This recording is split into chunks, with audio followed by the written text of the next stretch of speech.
Now I'd like to welcome to the stage Ryan Deutsch, Chief Customer Officer for Bluecore. Please join me in welcoming him.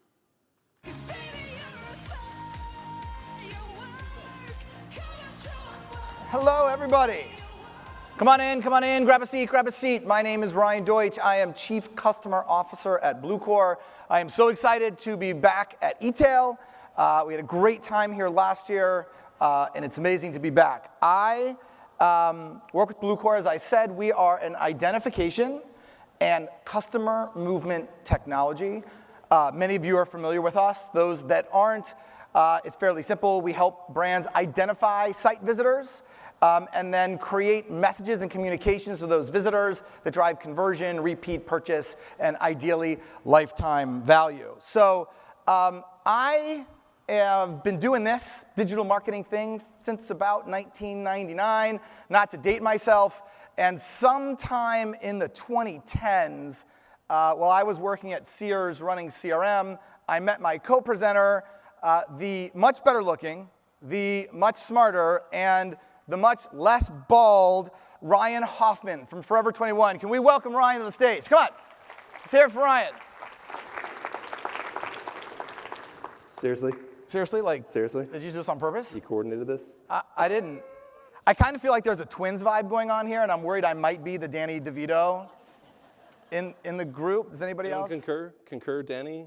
Feeling, yeah. Danny? You guys are all feeling it. All right. Well, listen, Ryan, it's so good to have you. I have not told this story about Ryan very often, but it is 100% true. Ryan was, when we met when I was at Sears, you were the head strategist for Oracle working with our business, correct? Right. Yeah, so the head strategist. It is 100% true that Ryan single-handedly destroyed the brand with the recommendations and strategies.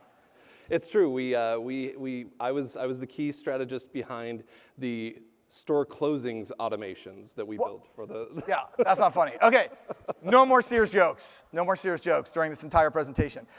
So Ryan and I are going to talk a little bit about something that Ryan's coined as the 4 Ps, which we'll get to in just a second. Before we do, I just want to call out to everyone, we actually want audience participation during the session. We want questions. If you hear anything that you think is BS, you should challenge it as long as Ryan said it and not me.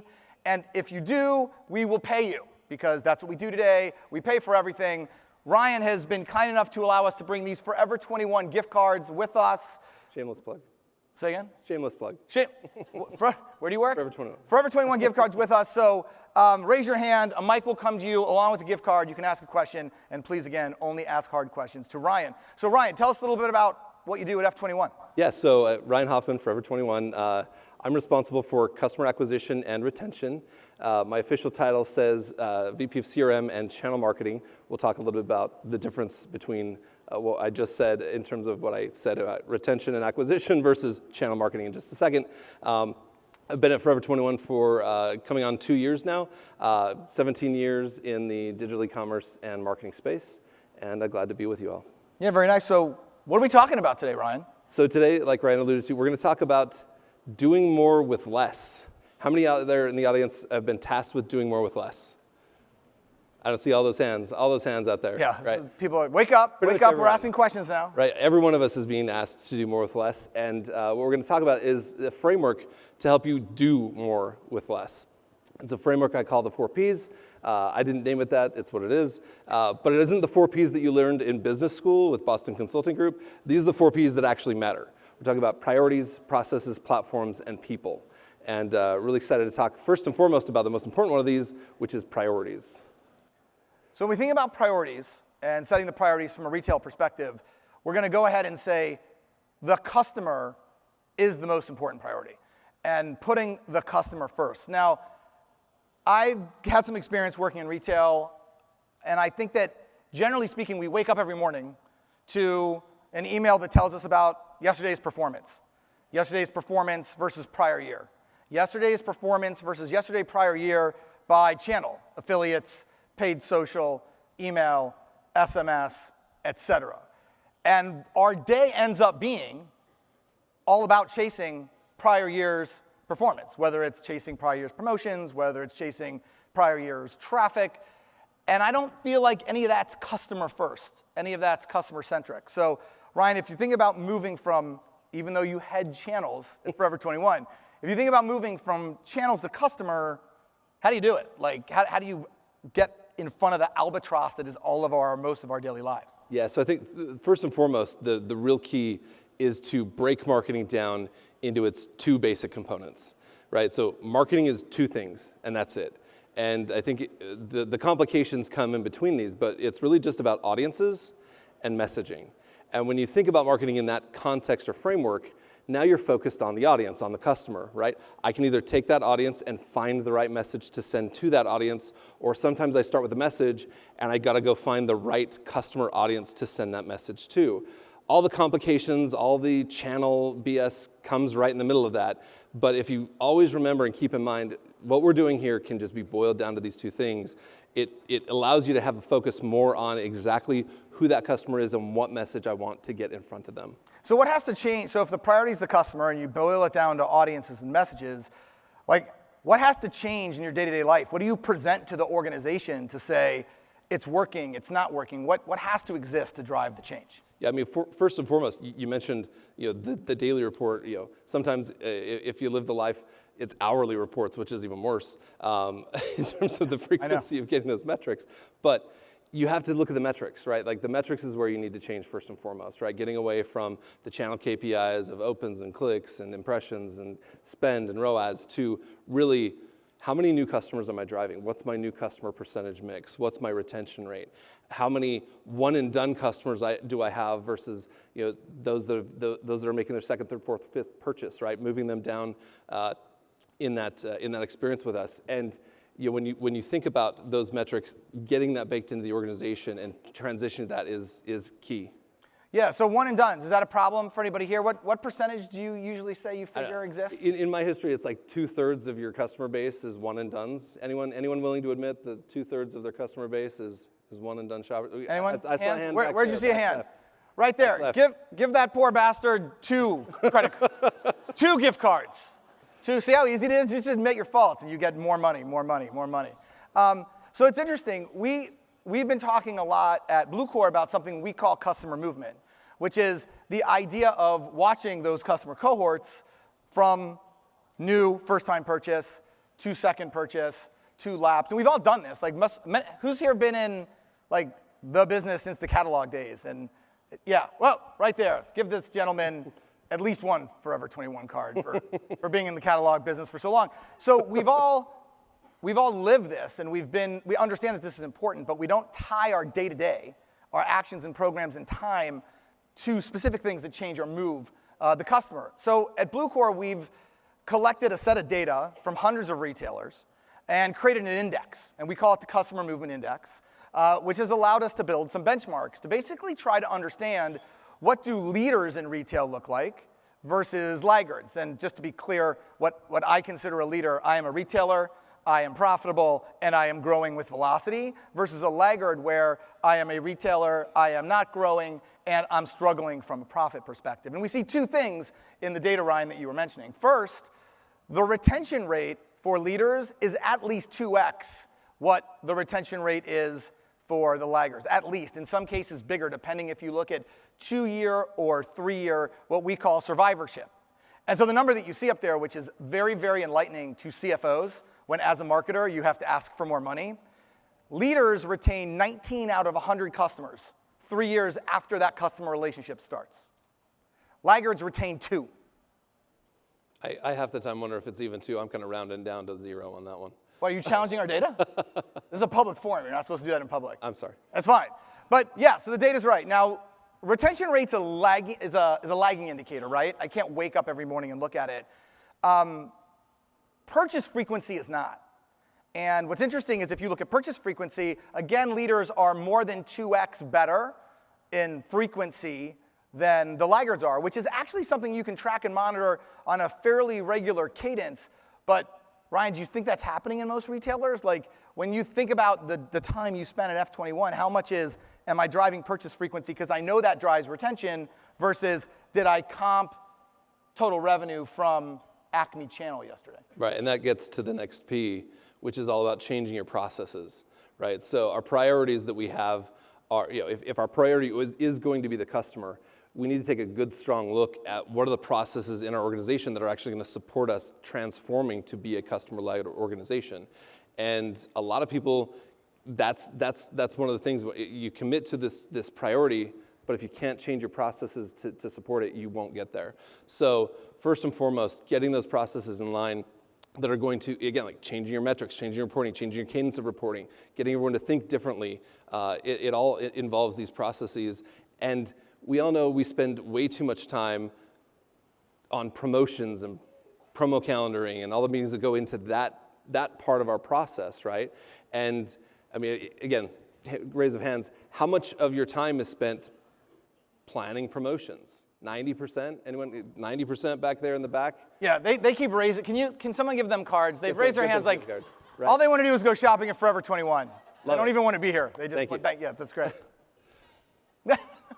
But seriously, I mean, in many organizations, you're spending 90% of your time on things that are just happening once, right? This promotion that happened yesterday that we planned and it took all this time, you're spending so much time on that process. Yeah, so this is a really popular graphic that we bring up at Bluecore when we talk about what's it look like to go from channel to customer. Because when you're talking about channels, it's very siloed. You're actually competing against your peers within your organization. When you talk about customers, it's like, how do we understand what that journey looks like? And what is the total number of automations we can put in place that are signal-driven, that we can set and forget, and that also impact retention and frequency of purchase, right? So each node that you see, we call this the globe, is a different point in the customer journey, and it is multi-channel. So whether that customer shows up on the site, whether you have a mobile address, whether they're in email, whether they're on social channels, all of those experiences can fire. So your time is spent capturing, identifying, and reacting to signals versus, hey, it was family and friends last week. We got to do family and friends again this week and hope we comp, which is a waste of time. And when you've transformed your process around that, it transforms the organization. If you look at how much of your revenue is driven from listening and focusing in on the customer versus the promotions, you know, in my experience, again, like it's healthy to get about 50% of your revenue from triggered and transactional lifecycle automations that you're seeing from your customers, you know, listening to that data, listening to that intent, and working them through their first, second, third, fourth, fifth purchase versus promotions being 50%. But in a lot of organizations, again, you'll see promotional messaging and the like driving 90% of the total revenue. Yeah, we have several customers that actually create an internal target on automations. So it's not just about revenue, purchase frequency, et cetera. It's about, hey, we know there's 176 that we can deploy. This year we're going to deploy 47 of them as an objective or goal. Okay, so we've talked about the first priority, which was? Priorities. What? Was it priorities? No. I'm looking for an answer. What was the first priority? Who knows? People, no, that's next. The first was priority, but what was the priority we said had to be first? Customer. Oh my God, I can't give you all a card. I feel terrible. All right, so then randomly. Right. So then we talked about process. What's next? What's next? People. Who said it? People. People. All of you. Everyone take here. Give yourselves a round of applause. Round of applause. You're all the people. Without you, nothing happens, right? Like nothing in the organization is going to happen without people. And yet, unless you're the bosses, then that's not who we're talking about. We're talking about the people that actually do the work. We're talking about the people that actually work and get there. Yeah, the working people. Clap for the working people. So when you look at my team specifically, I have a very, very, very small team. We're responsible for CRM and paid media, again, the channels, right? Organic social, SEO, credit card marketing, right? I have a team of 10 that does all of that. And they're amazing and fantastic. And my team is literally off the charts in terms of what they do for the company, in terms of getting stuff done. But when you look at the broader team that I engage with, right, I've got to take this small team and maximize and augment their capabilities. And so we have a much broader team at Forever 21, equally all as small at Forever 21. And that's where, again, I've still got to go outside of that and go to my software partners and agencies that can really augment my teams to help us actually get this stuff done and again, achieve our priorities, become customer-led. So it's interesting. I've worked with a bunch of retailers. So that openness, that mutual accountability, where you kind of expose your goals and objectives to partners and bring all of them together to help you achieve them, like that's not always common. Like many organizations keep things much tighter inside. Have you come across that, or? You know, I've seen that throughout my career in various ways, and for me, that's not how I lead my organization. I believe in absolute transparency with my partners in terms of helping make sure they understand what are my priorities and how can they plug in and help us achieve them.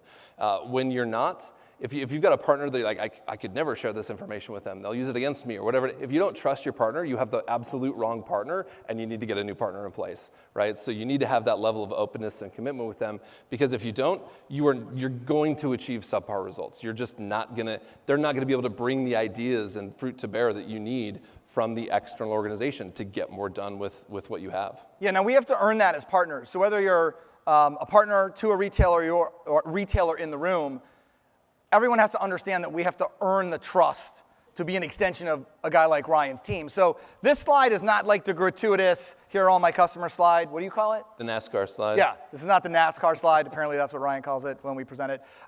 These are all the retailers that Bluecorians come from, because we intentionally hire to be able to support the retailers we work with, to earn the trust that Ryan puts in us as an extension of the team. So an important thing to think about people is not just your team, but more broadly. Okay, Yep. Home stretch. Anybody have a question before we go into the home stretch? We've got 3 minutes and 51 seconds. That's what the thing says up here. No questions yet. Okay, what's the last P, Ryan? Last P is platforms. And I have a lot of platforms at Forever 21, a lot of best-in-class solutions that help us reach our customers with the right messaging. If you look at my overall tech stack, the thing that is crucial about all of them is that the customer is at the center of that tech stack. I've got Bluecore, Amperity, Marketing Cloud, Narvar, Commerce Cloud, Attentive, Zambula. They all, 2 years ago, were very much independent of one another. It was very siloed. It was very channel-centric. It was very, let's call it disintegrated, if you will. And over the last 2 years, we've brought them all together, and they all, working in concert with one another, have now become integrated with one another. So if Attentive is sending an SMS message, I now have knowledge of that over here in Bluecore, in email. So the identification between someone taking an action on the site, again, it's all about the customer. It's all about being able to listen to and take action on all of those customer touch points. And if SMS is operating in a silo on its own, and no other channel knows about or is aware of that customer interacting with that channel, that's a problem, right? Like, you're missing out on signals. You are not, you're not being customer centric. So the great thing about this is, again, is all these partners have come together in integrating in such a way that we're able to now be much more customer centric than we've ever been in the past. Yeah, this is a great call to action for all of you, since you have a day and a half or 2 days left at e-tail. I remember last year, Ryan and I had breakfast here with Zambula. And Ryan, you had some great experience with the work they were doing on Salesforce, Marketing Cloud, Yep. And we talked about bringing it over to Bluecore. You want to share that? Yeah, so example? Zambula is an amazing platform. They drive personalization in email, and I've implemented them twice, and like clockwork, it's like 10% lift. We're taking every message we send and turning it into a lifecycle customer touch point. And so again, we're doing that inside of promotional messaging. So the key was, great, let's make sure we bring that same experience to everything we're doing from a triggered and lifecycle touch point. Yeah, so we work with a bunch of the other Spark brands, and Amperity is another great example, where Amperity has a ton of data for customer reach in the CDP. We actually have a ton of real-time behavioral data that we capture on site or in store.